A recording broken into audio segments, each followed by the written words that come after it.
Ladies and gentlemen, welcome to AfterBuzz TV's Spotlight On series, where we interview Hollywood's hottest up-and-comers, veterans, and everyone in between. Today, I have the amazing cast of Nat Geo's brand new scripted docudrama, Valley of the Boom. We've got a lot to talk about, so stay tuned. You're tuned in to AfterBuzz TV, the ESPN of TV talk. Now, let the buzz begin. All right. Little 90s hip-hop we got going because yes, we got the strobes. For those listening on the podcast, we have a magenta strobe light going in the back. God, it's lit in here. You guys are hearing the voices of John Karna, Oliver Cooper, and Dakota Shapiro, who play the series regulars of National Geographic's brand new scripted docu kind of hybrid Valley of the Boom. I'm loving it. I can't wait to talk with you guys about it. Before we do, though, thank you. Thank you guys for being here. It's awesome to have you. Before we get into it, guys, my name is Jeff Graham. I will be moderating today's show, and I'm loving it, guys. It's been really enjoyable. It's been really fun. Yeah, you guys are listening, kind of hearing a 90s type, sort of hip-hop beat, because that's very much the zeitgeist of the show. We're set in Silicon Valley. I actually have a description of the show. I want to see if you guys think I did a good job. Okay, perfect. Because sometimes when you read online, you read a log line, and you're like, I don't know if that's actually really what the show feels like. So here's what I've got. Valley of the Boom is a genre-bending docudrama about the early days of Silicon Valley, following the raucous personalities within three early internet startups: Netscape, the world's first browser; Globe.com, the world's first social media site; and Pixelon, the world's first video streamer. Yeah, I think you hit the nail on the head with that one. Yeah, I think that's better than I've seen it. Yes, but also there is dancing and a rap battle and a John Woo style Nerf gun. What are you ruining? Well, I don't know. I mean, it's good. There's some major plot. I guess this is there's a lot of stuff. Just teasing. John, come on. It's good though. That's one of my favorite things about the show is I think we're so used to stale presentations of history through kind of crusty documentaries, or we're used to super kind of over stylized, serious kind of biopics or docudramas. And this doesn't want to do any of that. Like this is very deliberately bending the rules. That's all Matthew, the creator of the show. I just think that was what excited me when I read the script too. It was just like you're like, oh, this guy's trying to do something really different. And he kept saying he wanted the show to be just as disruptive as the internet was in the 90s. I love that. Absolutely. Yeah, it kind of would have felt like a disservice to the personalities the show's serving if it was this crusty documentary. Totally, because like the characters are, I mean, a lot of them are like kind of ridiculous and really out. I mean, Steve Zahn particularly, like we can't do something, this is a cold, stuffy documentary about Steve Zahn because he's just such a wild guy. That's a crazy performance. Oh, I love it. Crazy. It is truly, and it gets crazier. Does it?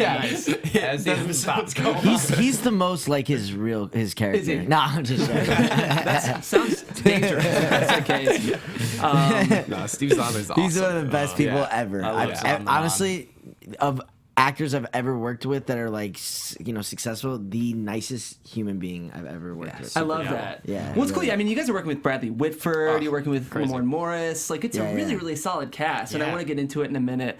I think the way I do want to discuss this show, guys, is I'm kind of going to go by character. Oliver and Dakota, I want to start with you guys because you guys are playing. Because we're the best. Because you guys are the best. Start with the best. That's the saying, right? John, you can go ahead and leave. Okay, thank you. We don't need you anymore. No, I'm just kidding. John's performance was a snooze fest. No, he's just quoting Variety. That's actually not. No, you had some nice press though. Oh, really? Yeah. I was because you have a lot. We'll get to you, but That's you have exciting. to speak to camera a lot, and you've got these really long one-ers that you have to do. It's and true. It's really true. You're doing really good work too. You guys are all doing great work on the show. Thanks for coming to my defense. Yeah, you're boys in this show. No, I was reading some really nice press because those one-ers are really, really long for you. But so Oliver and Dakota, you guys are playing Todd Kreiselman and Steph Paterno, who are the founders of theglobe.com, which I would argue is like Facebook before Facebook, or even MySpace before MySpace. Absolutely. Do you guys agree with that? Yeah, I think it's considered the first social network, really, which was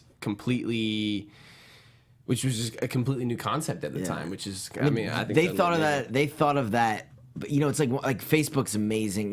What it when they invented Facebook, but when those guys thought of the globe, the internet wasn't even something that anybody knew of. So it was like these guys were 2 steps ahead. It's really it really is remarkable when you read. And I knew both of us, and I don't think anyone on the show really knew anything about the Globe. Yeah, and especially for how successful that company was. It's a $1 billion company.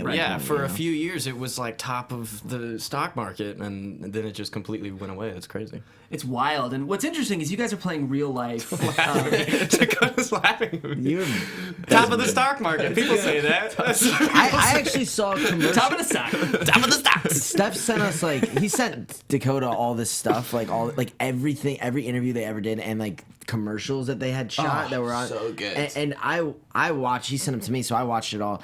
And there was a commercial with the logo and the sound, and it was like the all of a sudden the jingle then I remembered it in some way. I remembered seeing it somewhere. It's that weird nostalgia where you're like, oh, I seen this. Yeah, you don't know where, you don't remember where that was, but yeah. Well, what I'm appreciating is I think I'm about your guys' age, and it's fun to be finally watching shows that are tapping into our nostalgia, It's I'm loving Stranger Things. It's one of my favorite shows on TV, but I'm a little young for that show in terms of really really getting into the 80s. And what's fun about this is I'm like, oh yeah, I remember when the internet sounded like robots were dying. Right. Yeah. And 2 tin cans. The thrill. Get off the phone! Yeah. How old are you? 27. Okay, cool. Cool. Yeah. So it feels like I remember that time. Do you and it's remember fun. the thrill of the first AIM message? Oh my god! Wow. And you would talk to the people you wouldn't normally talk to at school. My crush. I still I have was this. much smoother on still have MSN this- Messenger than I was in real life. Yeah, that's how I am on text anyway. It's everyone's just texting now, right? Right. That's the Yeah, next we're all evolution. texting I now. still have my same email address. Do you? That's no joke. I was gonna have you share it on air, but you probably shouldn't. No, I don't want to And do look, that. his address and personal number. Yeah. I do want to ask though, what's everyone's AIM handle? Do you guys remember? I had 2 very embarrassing ones. So you have to share them. My first one was Polka with the best of them. That's cool. He was a competitive Because polka I loved dancer. polka back then. I thought that was funny, and then I wanted to get a little edgier as I got into 8th grade. So I Nice. went go John yourself, which is a is little edgy. aggressive. Yeah. And John It's yourself. also it's also terrible. it doesn't make any sense. Okay, if you're gonna I criticize, I honestly His don't is- remember. I don't remember Oliver's having big a. red butt at gmail.com. Yeah, it's close. I don't remember what AI because I just remember AOL. I remember AIM, but I don't remember a username I had or something. Wasn't it Yeah. the same? Yeah, you had a Wasn't username. wouldn't it have been the same? No, you had an AIM username that you created. I don't remember it. Maybe it was To like be your honest with AOL email or something. Yeah, it probably was just my AOL email, which I don't want to give because it's still my AOL. Here's the funny thing about having AOL email though. It's whenever I work on on professional stuff, and you're the producer's like, oh Oliver, let me email you the new pages and the new script, and they're like, what's your email? I'm like, and I give them this AOL.com, and it's like such a kid's email. So embarrassing. And everyone, it's like gamer dude. 1, 2, 3. I now Oliver have loves trains. I now have to say, oh no, it's I still have my AOL. I don't even wait for a response. I just tell them that. It's just it's like your qualifier. Whatever. Yeah, That's gnarly. All right, Dakota, AIM.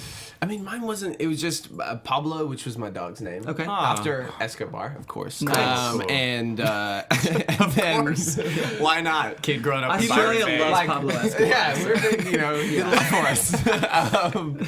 It was just Pablo hyphen Runo. My birth name was Arun, so that's why that was Runo? Runo, which is Okay. Cool, like a Bruno, little bit but Runo. cooler. Yeah, That's cool. Well, I was Ninwiz because I love Nintendo, and I was a you were a wizard. wizard. So I'll start Listen, a dude, 4-person I will. show. We'll let's Nintendo. get into a chat room. Good. Okay, so let's get back to Todd and Steph, who you guys play on the show. Founders of the Globe, as we were talking about.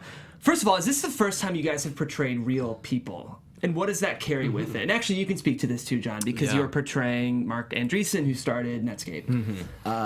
I played somebody real a movie this past year it was called The Front Runner. I played this guy Joe Trippi, who was he's a political pundit. And so that was it was a small part, and it still was nerve-wracking because the guy's alive, he's gonna see it. And I actually met him at the premiere of the movie, and it was yes, it's a surreal experience playing someone. It's very, very nerve wracking. This one probably made me more anxious because I didn't feel like I looked like this guy at all, and I felt and I always intimidated to play really smart people. Really, That's true. You guys are playing literal geniuses. Yeah, that is the most intimidating. I mean, like there is no one smarter than Marc when he speaks, and he knows it too. And that's that was what all I was trying to do was just try to learn as much as I could about the subject that I was talking about. But it is luckily they wrote the lines for us. So. Yeah, thankfully we didn't have to write the lines. We make the internet. Yeah, me love internet. But yeah, it's incredibly intimidating because you want so deeply to stay true to who that person is, but at the same time you have to use yourself in order to to actually do the thing. And and how do you do it without caricaturing Marc? Without it being like an impression. And especially because Marc is a very unique individual, and when you listen to him speak, I mean, it's like he is on some kind of other plane of intelligence. And I didn't want to ever make it seem where it looked like he was like a robot or a crazy person. Hopefully that's not what that looks like. You also, when you're doing it, you like the more anxiety comes before, at least in my experience. Because once you're doing it, you can't be sitting there thinking like, oh, I hope he likes this. Because at the end of the day, you're really not trying to make him happy. You're trying to make Matthew, the director and creator, make Dad happy. Yeah, we want to make Dad happy. Yeah. And it is kind of like such a lovely gift to us that we got to do a show with the real people involved, and then also have it be so weird and breaking the fourth wall. So it kind of at least gets me off the hook. I don't have to be exactly like Marc because there's like an obvious time where I'm like, I'm an actor and this is all crazy. Yeah, and I think it was just about like capturing the essence of like what they really what they really did. For Steph, it's like he's a great communicator, and I really wanted to get that across, and he had a lot of energy. So I think more so than like what are his exact mannerisms, because I don't know if that's exactly serves the story that we're telling. It's kind of a larger than life thing. That's well said. You guys mentioned some of the unconventional techniques that this show uses to tell its story. And for those who haven't seen it, which I guess it hasn't premiered yet, so although you can watch the first 2 episodes on some apps right now. So check I don't out really the know first exactly two which apps you're on talking some about. apps. Check out those apps. You can go to Pixelon and watch it. Yeah, there. go to Pixelon and pay me, just Venmo me $1,000 at Poker with the best. At Poker with the best. But what I was going to say is it's interesting because we have real life documentary footage of these founders, relaying and remembering their early time in Silicon Valley. Then we jump to you guys recreating those moments with scripted scenes. Yeah. So I would think maybe as an actor that would add a little bit of added pressure because the audience is literally seeing it, just straight I just tried not to think about it. Yeah. Thankfully, Dakota is like a dead ringer for Steph. It's crazy. You had it good. I was like, I had like a Under Armour to stuff in my fat, so I looked like this little skinny Todd guy. Is so skinny and small. Yeah, it's like, amazing. But you guys have a similar, nug, man. Little nugget, It's deep in there.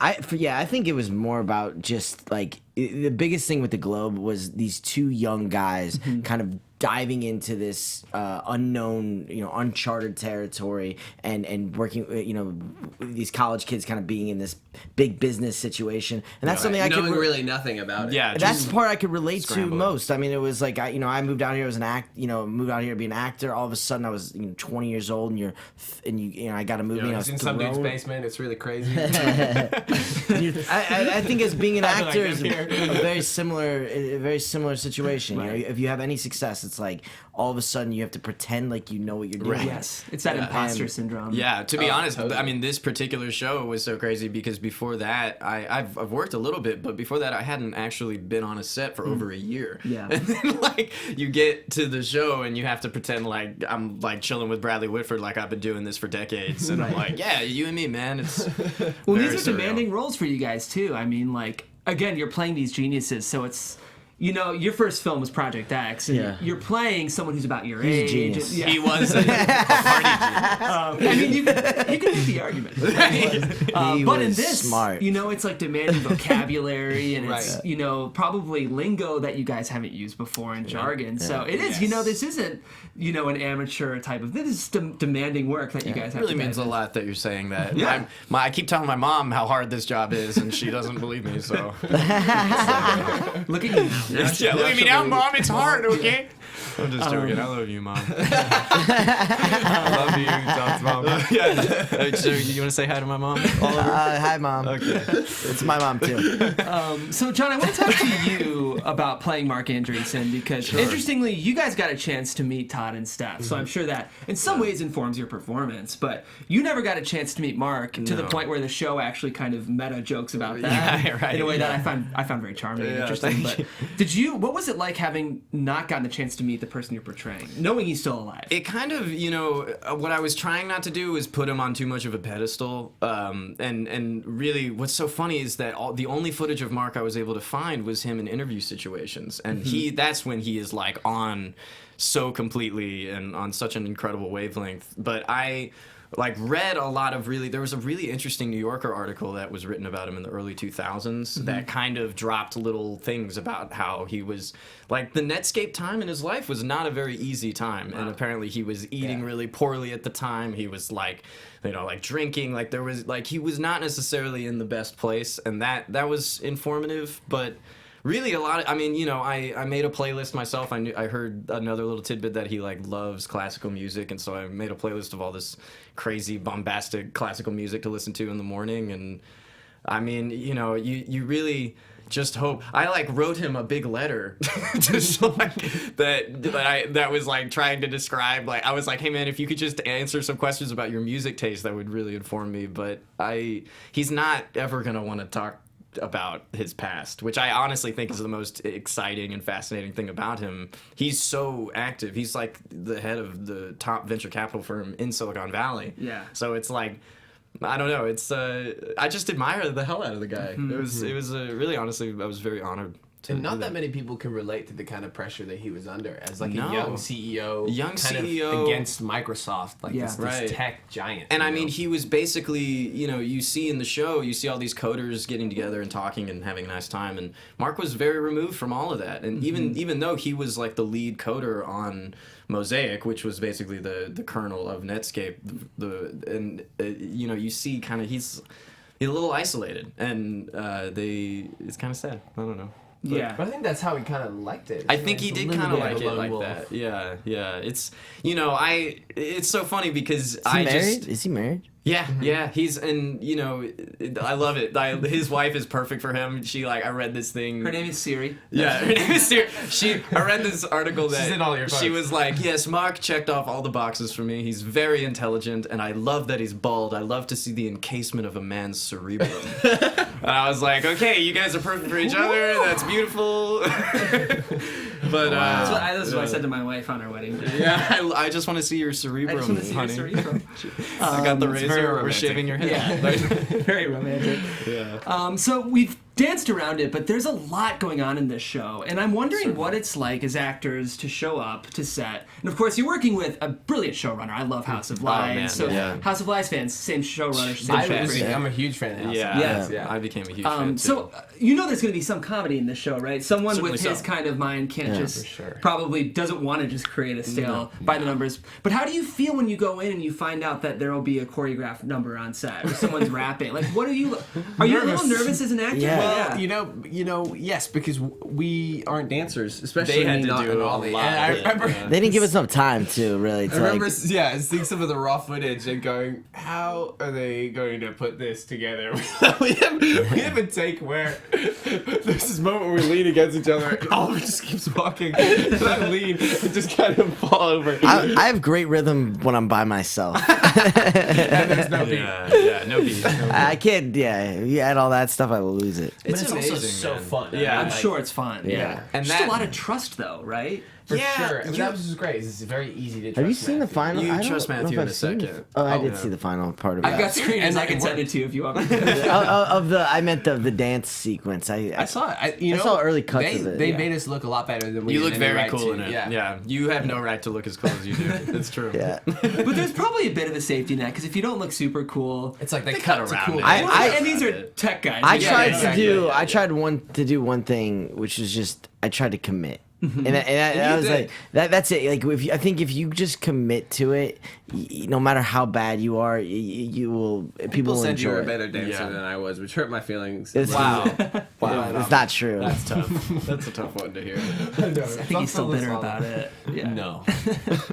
But you're saying you really have to trust Matthew when you're getting the scripts and you're seeing what you have to be doing. It's honestly, I hadn't ever really felt this in such an acute way where you were so stoked when the scripts came out. Every yes. line, like every scene, you're like, "What? This is so wild and crazy." And it's it was like you trusted him immediately. There was no question. It was very, very cool. And he Yeah. also trusted us a lot. You know, it was Yeah. like I think the way Matthew works was just very supportive, and It's solid. I think He's a he solid. cast right, and so like he didn't need to adjust that much. But it was he kind of like He's trusted us to also a thing little calm. bit. He's also got such a calming presence. Yeah. So it makes you feel at ease and able to make choices and Yeah. to ask questions and stuff. There's sometimes you go on jobs and you take that for granted. Sometimes you go on jobs and it's Yeah. like you really like you're just they tell you what to do and that's it. You don't- Right. you- You're more of a cog and less of a participant. Right. Yeah, This really felt like that. Yeah, like you were part of something. Yeah. Creating together. Yeah. Pretty cool. I'm sure the energy, like the spirit of the story you're telling, kind of affected the set too. You know, affected Absolutely. The, Unfortunately, I was hanging out with these two guys, so it's kind of like a little like Yeah. dull, but like. Yeah, that was the one bummer is we never got to actually. I mean, the one time we were on set together was I got to watch them do their dance number and we were together. But that we didn't. We hung out at we the didn't get that. hotel. Yeah, we did. Sutton Place. Oh god. I actually have a funny story about the dance sequence. Because at the end of the dance sequence, I kissed like my girlfriend from the show, and Yeah. he gets a dog, and And he kisses the dog. kisses the on the dog. lips. It's so weird. Very uncomfortable. So weird. And show got a little weird then. yeah, it but got a little bit weird. And then pivoted back. so- It's fine. But the choreographer was like, okay, so in this last bit, they had like a little back and forth, and he's like, you guys just make out like for the whole time. I'm like, okay, and I tell Siobhan Williams, who's the actress, really lovely, and then we remember do that. it, and then the director Tamara is like, what are you guys doing? And I'm like, well. You know, the choreographer told us to just make out, and so it totally looked like I just made up this. Oh shit, that's right. Sexiest actor in Hollywood. Classic Dakota Shapiro. Trust me, we're just gonna make out for this whole thing. Siobhan said like they really want us to make out. Like, I don't know. I tried to kiss. Who was I gonna kiss? Me, but The dog. Yeah, the No, dog. I was. But before that, I was gonna kiss somebody. Remember? Really? Matthew. Oh no, I no. didn't get to kiss anybody. In the show. I was gonna. Yeah, I kissed the dog. That was cool. It's good. So I'm watching this show, and the main question I'm so interested in is, are the documentary talking heads, do they precede production, or do those come after? Are those informing your choices? It's a little bit of both. I mean, most of it. I heard that they were doing it concurrently while we were filming Okay. the show, but Also beforehand. and beforehand, but there was like an interesting time where one of the scripts, like one of the second, I don't know if it's in the second episode where like Mark is eating that pizza in the meeting, in the Microsoft meeting. That was like a kind of on the fly thing when they had interviewed somebody and they told this crazy story about how Mark orders a pizza in the meeting, but just for him. And like the Microsoft people are like thinking that he was shutting them out. And that was crazy. We got to shoot that like right when they heard that, and it was cool. It like was building that's off great. of each other, you know. Yeah, but apparently Steph didn't know that it was a scripted series, and so he started doing the interview portion. He and didn't then know? he didn't know, and then there was like he found out there was a casting out there for like Steph Pattern. Wow. But I mean, There you go. Everything just That's cool. So, No. do they have any say in casting? Did Steph and Todd? he absolutely did not want to Yeah. be cast. Yeah. No, Mark I'm just requested kidding. me personally. Yeah. He was like, John is the only one who can Yeah, play me. yeah, same Todd for Todd. It's like Oliver that Cooper guy. has to. I can't imagine there's many people out there that's like, I want Oliver or Cooper to play me. I want you to play me. Yeah, no, I would like. Yeah. Listen, if I was insane, I want you to. The AfterBuzz story. Yes, you know? absolutely. It's a good one. It's very interesting. You know, we're a scrappy It's called startup After as the well. Buzz. So, yeah, After the Buzz. The After the Buzz story. I love it. So my favorite movie of all time is The Social Network. I don't know if you guys have seen it. The Social that movie. Network. Incredible. It's interesting. That's such a monumental piece of filmmaking, and it's David Fincher. And did you guys ever feel like you were sort of with this, you know, just this pillar, this pinnacle of filmmaking, sort of not creating in that movie's shadow, but just, you know, with that film, sort of, did that inform any of what you guys were doing, or? Valley of the Boom is like Social Network, but it's like much better. Yeah, I mean, I just think it's just better in every way. Yeah, it was kind of like with the eat your heart out. acting. Sorry. I don't think it informed. I mean, I didn't. To be honest, I don't think we ever talked about. Social No, Network. but I feel like when I saw it, it felt maybe in the vein of The Big Short a little Yeah, bit. you're right. Yeah, that's. And it- I thought of that movie more for sure. Big Short. Because the show really, like a big theme of the show is how the financial side of it is what drove the boom and the bust. And like these guys throughout the show get basically taken advantage of by like all of these friends of finance and all of this crazy shit. And you know, social We're very network is- vulnerable. Yeah, you're vulnerable. Yeah. But you know, and it seems like a different entity, I would say. Yeah, The Big Short's actually a really good reference for this because there is a lot of fourth wall breaking and, you know, sort of alternative techniques that you don't usually Sure. see. I just saw Vice. I don't know if you guys have I gotten did. Dude, yeah, Not I seen loved it yet. it. I I really loved want to it. see it. It's the same kind of, if you like the way the story is told in this, you'll definitely like Vice. Yeah, honestly, I was watching Vice being like, man, this could easily have been, like, this is like a Matthew Carnahan vibe right here Yeah. with the Shakespeare Yeah. scene and everything. I was like, this is... Yeah, he's got a very very similar Yeah. vibe Definitely. to Adam K. Any other like major sort of rule breaking moments on set that especially spoke to you guys as actors? I don't know. You guys go first. I don't know. Well, there's this kind of homage to John Woo, and but it's like a Nerf battle. And at one point, they were trying to get as many Nerf bullets flying through the air as possible. So we had the entire crew, including Matthew, shooting Nerf guns at us while we're kind of doing this scene, which was just, I mean, hilarious to witness. Is like, all right, action. It's like 30, 40 people just Yeah. all Yeah, shooting us with Nerf guns. Yeah. I mean, I definitely it was a crazy first day on set because the first day was when Mark's character kind of like breaks the fourth wall and pauses everything and kind of tries to break down everybody who's in the meeting. And I remember just being like, I can't believe this is my first day back on the Everyone job. has to be frozen while you do this, Bradley by the way. Whitford has to like stand there frozen. I'm like, don't mess this up, John, because has to be frozen for you. It was wild, but it was cool, man. I had a good time. That was such a cool scene, the way that was shot, and I think it really cut together well. I was honored to do like a House of Lies moment too, man. Yeah. I love Don Cheadle when he does that. It's so cool. And, Definitely. Yeah, I don't know. I don't think I ever broke the wall. Is oh, you never broke the wall? I never broke the wall. Yeah. I do it Firmly You know, we within the do break wall. the wall because we're walking in the airport and we're talking. Oh, about that's something. right. That's right. Yeah. That's right. Yeah. We all get to break. Yeah, I feel like everyone gets That to and all that, break the that is wall. cool. It's great. That was actually fun too. It's Yeah, I fun. liked it, It's man. weird to look straight into a lens and try to pretend like that is. That's why I watched Ferris Bueller and I'm like, man, Matthew Broderick is incredible. At Oh, that. he's incredible. I think let's so pivot weird. this whole interview To Ferris Bueller's Day Yes, Off. absolutely. I love that movie.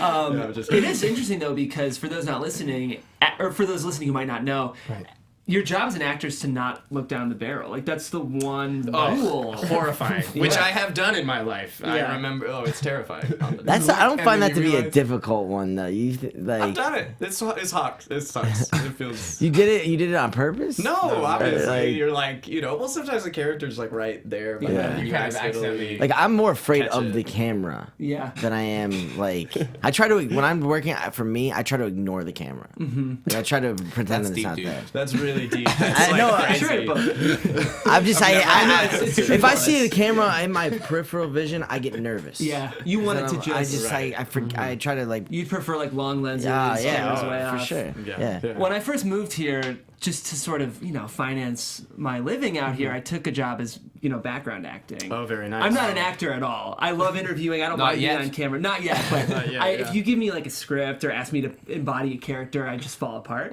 But we do as well. Yeah, I feel you. I empathize completely. but my first gig was on Scandal, No. which is pretty cool. It's a cool first time. I'm like, Shonda Rhimes is right there. And like, Come on. That's awesome. No, I thought you did Scandal. No. But the 2 rules of background acting are don't smile and don't look down the camera. And the first thing I do is I'm a White House aide just logging down and I just look over and smile at the camera. They used it.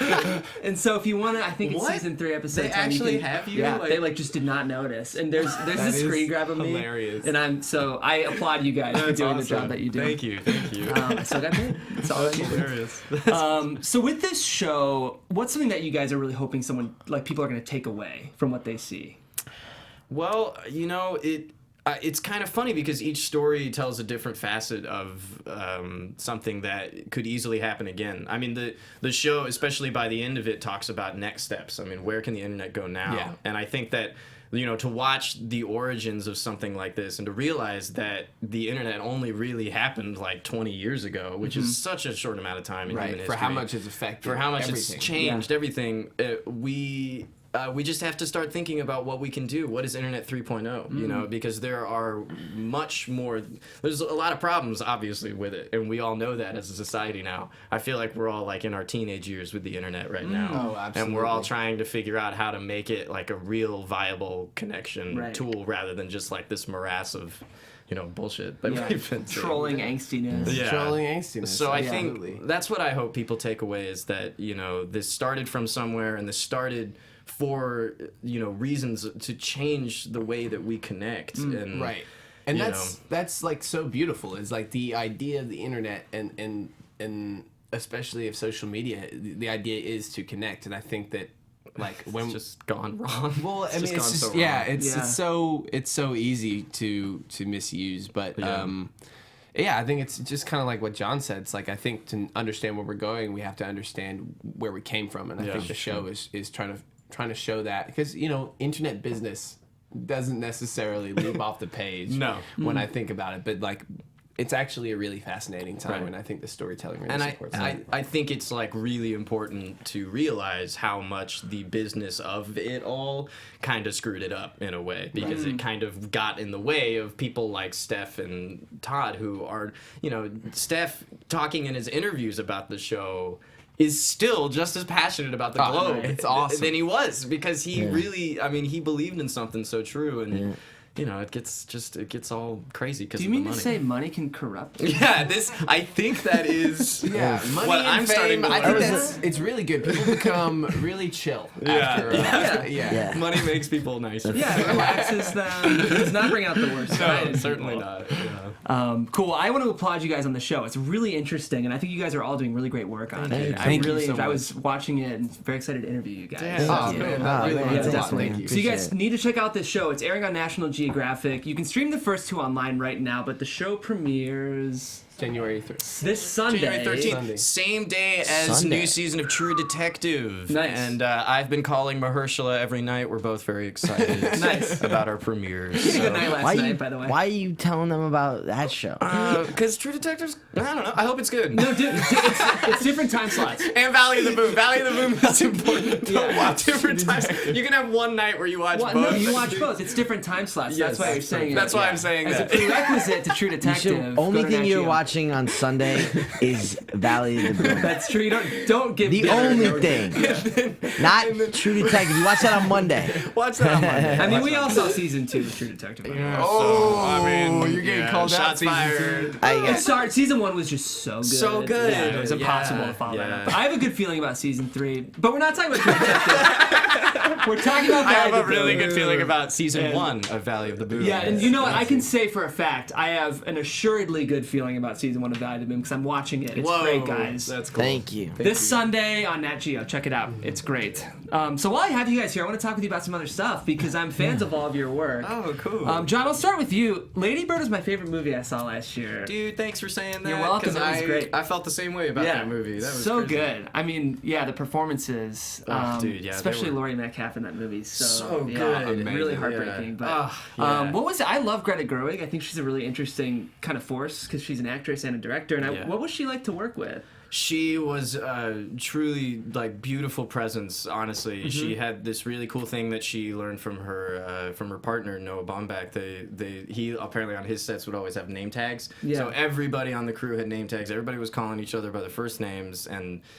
It was like crazy. I was only working on that movie for about a week, and a lot of that was rehearsing for the High School Musical that I was a part of. And the collaboration between everybody was so crazy. And I remember the one time that Greta and I actually got to like have a nice little talk is right before there's this scene where Lucas's character is kind of found to be kissing a boy in the bathroom, and I'm that sweet boy. Yes. And I remember she was like so kind, and she sat us both down together, and it kind of like allowed us all to really jive before Lucas and I started making out in the bathroom stall. Which was Lucas a good kisser? A phenomenal kisser. Lucas, you got it going on, my friend. Thank you for the memories. Thanks for the memories. He's had a good year too. Great year. We talk every night. So Nice. I love it. You, bro. Love Lucas. Yeah, we just done a 3-way group chat. But no, man, she was incredible. That's great. Well, she's one of those directors who you know is just going to be such a force. And So I told her that, I was so lame in the audition. She I just had to sing a musical theater song for her, and as I was leaving, I was like, "Hey, Greta, I just got to tell you, like, Francis, I like watched that movie when I moved to LA, and it was so beautiful." And she was really sweet. I'm sure she loved it. She was amazing. Artists like to hear that their work means so much. I hope so. I hope so. Well, that's awesome. Okay, so Oliver, we're a TV coverage network, and we have tons of Red Oaks fans, so I would be remiss sweet. not to talk about it, but I love that show, and that's another show that's kind of leaning into nostalgia, I think, in a similar way to Valley of the Boom is. Just like maybe 2-3 minutes on what that show sort of meant and what that experience was like. 2 or 3 minutes? 2 or 3 minutes of See what you got. gold. Be articulate. What that show meant? Yeah, just like To sort me of or to you, yeah, what your experience was like on that show. That's probably. I mean, I love all the jobs I've done, but that was truly an amazing job. That came at just a perfect time in my life. It was. I probably got that job when I was like 23, and we'd shoot summers in New York. Maybe I was 24, but and I got to work with unbelievable directors like David Gordon Green, Hal Hartley. And so many other cool. I'm blanking out on Amy. I'm sorry, Amy Heckerling, who I was trying to think of, and she's an unbelievable. I mean, she's Clueless, Fast Times at Ridgemont High. That's amazing. Steven Soderbergh produced it. Yeah. So just getting to be in that world, playing the '80s. Greg and Joe, who wrote that show, it was about their kind of. It was really about Greg's. Greg was worked at a country club as a assistant tennis pro, and. I just had so much fun. I mean, I got to play. I also, when I got that part, I was playing like the stoner friend character, and it sort of became The this hot guy role, right? Not the hot guy, but no, I was always that character. But they really embraced sort of this soulfulness and relationship aspect of it, which guys like me just don't normally get an opportunity to play. Interesting. And that was a lot of fun. I mean, to be honest with you, that to me was this acting I've always wanted to do. Yeah. Always wanted to play like romantic leads. Like everybody wants to do that. Right. But you look at yourself in the mirror and you go, that's not gonna be me. And so that job had, it was so cool to have an opportunity, before that I had done Californication was the only series that I had been on, and I came in on the 7th season of that. So this was my first like real series regular role where you felt like a part of something from the ground up. It was and it's so similar to this too, because though there was only one season of this, it was to be a part of something, and get to be, you feel creative camaraderie, build it together. And that job I will forever love. Like I think it's kind of got a little cult following. Yeah, Red for Oaks, sure. And I'm so proud of that show, and I love all all the Craig and I, he plays David, the lead of that show, are like still really close friends, and we lived together in New York when we were shooting it. So it was you could not have a better job than that job. Yeah. I might hopefully have a more successful career, but like that job will always be one of the better jobs. It'll always be the peak for you. Yeah. It might be. I'm just joking. It won't be, Oliver. Dakota, how about you? I mean, I was very impressed to see you've sort of just flown out of the gate, because typically This is my people... first and last job. Well, it's atypical, because usually people will, Bill do a series regular. They'll, guest star on some network show, and then... But you, are a top-billed actor on a show. He did have a guest star on Showtime's The Affair, where he plays a hot boy. I That is a play great a show. student. Yeah, I mean, The Affair is really great. I have a very, very small part in The Affair. I mean, I felt incredibly grateful to be able to be a part of something, first of all, that was so enjoyable to make, and also like that I really felt so proud of for my first thing, and also met these really wonderful guys. Yeah. And we're, but I love you, man. I love you too. It's getting weird. I'll say something about Dakota though, because what he was when we were shooting this. I remember being. I think I told him this, which was I was blown away by. When I was 22, you were 22 when you were shooting it. Yeah. I could not have done what he did. Yeah. Like he I mean, like especially of our storyline. Like I'm playing off of him. He carries the storyline, and there's a lot going on. It's not just like when I was 22 and I did Project X, I just had to scream the whole time and be like, crazy person. Like I just don't think I could have. I don't think I had the talent or the capacity, the work, I guess you'd call it, to be able to do what he did at that age, and effortlessly he did it. So I was really impressed by that. Yeah, it's very cool. It's really nice. I'm very touched by that. Yeah. Yeah. You did do great work, Dakota. Thank you so much. I mean, Absolutely. like, maybe lay off a bit, but you were good. You were good. So much. And so, here, I'll pay you what's guys next, after though? What's next for all you guys? Obviously, this show, which one more time, guys, this Sunday, it's great. Nat Geo, you've never seen a show like it. 13th. So I highly urge you guys to check out the show. But what else beyond this show? Anything that you guys are looking forward to down the pike? What would you like to do, maybe, if there's nothing immediately slated? I'm getting a job at Dunkin' Donuts. Yeah. I can't wait to start working at Dunkin' too. Our CEO and founder, Maria Menounos, used to work for Dunkin' Donuts. Excuse so. me. Perfect. Wow. If you could maybe. I do love the Maybe she can donuts. give us a good rec. Do Yeah, love she the could. donuts. Yeah, she's still got a good relationship with them. Yeah, I think the Shit. three of us are all just happily looking for another job. Yeah. I mean, really. Yeah, So what would you Oliver's guys got some like to- exciting stuff. coming down the pipe. I did this movie, The Front Runner, that just came out. That's unfortunately, I think it's a really good movie with Hugh Jackman. He's absolutely incredible. I think gives one of the best performances. I hear ever. Hugh Jackman is not that nice of a guy. Yeah, the opposite. He seems like it. Such an Real unbelievable stick guy. in the mud. Such an unbelievable guy. So I did that. That just came out. So hopefully people go see that movie now. I think when it streams. And I have something else coming out, but I'm not even allowed to. They're so secretive about it. So, That's cool. That's cool. and hopefully get I'm just trying to Keep working. Trying to keep working. Do It'd be so lovely cool to do stuff. more. Honestly, like the TV miniseries is such a cool, Such a cool thing format, to be a part of, because it's the movies of our time right now. It's a long film. Our long film, yeah. And it's interesting because you guys are coming up in a climate where TV's much more sort of reputable than it used to be. Yeah, totally. I mean, like Meryl Streep's about to do Big Little Lies. Big Little Lies. Very excited. We got for that. Streep. Yeah, we got Streep. TV got Streep. TV got Streep, y'all. Everybody's doing TV now. Yeah, it's Yeah, I pretty started amazing. it, but You can almost make the argument, I think, that maybe we're at a tipping point when TV's viewed with a bit more prestige than film. Dude, but that's so sad. Yeah. I know this is a TV. I love TV. Don't get me wrong, Yeah. but I keep hearing that people are like the death of the movie. I don't think it is though. I don't think it is. I think what's gonna gonna happen be the is that, can't and you're seeing it now with Netflix, is they're making movies now. Right. So Yeah. it's like, because people still love the format of an hour and a half, 2 hour Yeah. movie, and the only thing is I still, and I think I'm not alone here, is I love going to the theaters. And Yeah, we're all going to the theaters, and everybody wants to go to the theaters. Maybe not for everything. Maybe there's too many movies going to the theaters, but I still love to go for certain. Yeah, maybe we should just reasons. go back to the days of just 2-3 movies playing at a theater. That'd be great. I honestly think that'd be amazing. Why? Why not?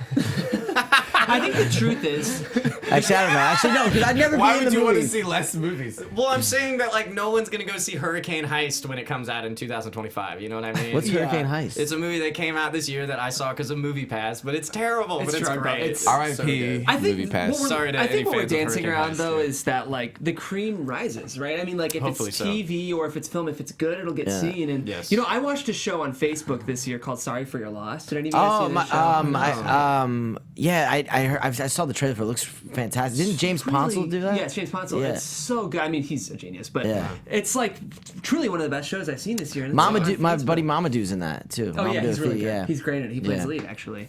What is it like? Like, what is it as a Facebook show? Is it different from It's other shows? it's a half-hour drama, but it's pretty funny. And if you've seen any Ponsel stuff like Spectacular Now or End of the Yeah. Tour, I it's that love same End End of the Spectacular Tour is now. incredible. Yeah, End of the Tour is Tour is great. Love me some amazing. David Foster Wallace. Like the end of the tour, we are actually at the end of our interview, guys. We need to actually head out. But Facebook is on the internet. This show's about the internet, Yeah. which is Valley of the Boom, guys. You need to check out this show. I really, really enjoyed what I've watched, and I can't wait to finish it. Thank you. You guys do really great work in the show. So Thank you. pat yourselves on Thank the you so back. much. It's really Thank you. enjoyable. And to Mahershala Ali, you also do great work. Yes, just all the time. People seem to agree that he's a decent actor. Yes, and I love you, Mahershala, and I'll talk to you soon. Okay. But make sure you guys check out the show one more time. That's Valley of the Boom on Nat Geo. It is premiering this Sunday, so check that out Sunday evening. Guys, my name is Jeff Graham. If you want to find me on Twitter, you can do that at Jeffrey C. Graham. If you want to see more of what I'm doing here, I host a show on Wednesdays called TV Pilot Reviews, where we review a new pilot every week. It's on hiatus right now, but I host a weekly show called The Unproduced Table Read, where I and a group of 6 actors read unmade award-winning scripts and interview their writers. So sounds that's awesome. It is awesome. If you guys ever want to be on it, otherwise looking for okay. actors. I got it, too. I'll talk to your people if you guys want to be on it. But when we return, that'll be soon. That's Fridays at 10 a.m. on our sister network, The Popcorn Talk. How about the rest of you guys? Where can they find you? Find me on Instagram. You know, I got a blue check mark, but I don't know. That's it. Johnny_Karn. Yeah, find me on your local street corner. My Instagram is at Dakota Shapiro. That's really the only social media I have. At the Oliver Cooper on Twitter. Tell your friends. Tell your Tell your friends. Tell your mother. Oliver's got a lot of pithy things to say. I say a lot of stuff that you're gonna like to read. All right, and with that, guys, we're out of here. Thank you for tuning in. We'll see you next time. Thank you. Our founder, Keven Undergaro, Phil Svitek, and me, Maria Menounos, would like to thank you for tuning in to AfterBuzz TV. Remember, we're not just the first, we're the biggest in the world, and we're the only destination for all your favorite TV shows. Whatever you crave, we've got it. So go to AfterBuzzTV.com and check out our lineup. Buzz you later. The views expressed herein are those of the hosts only and do not necessarily reflect the views of AfterBuzz TV or its owners or principals.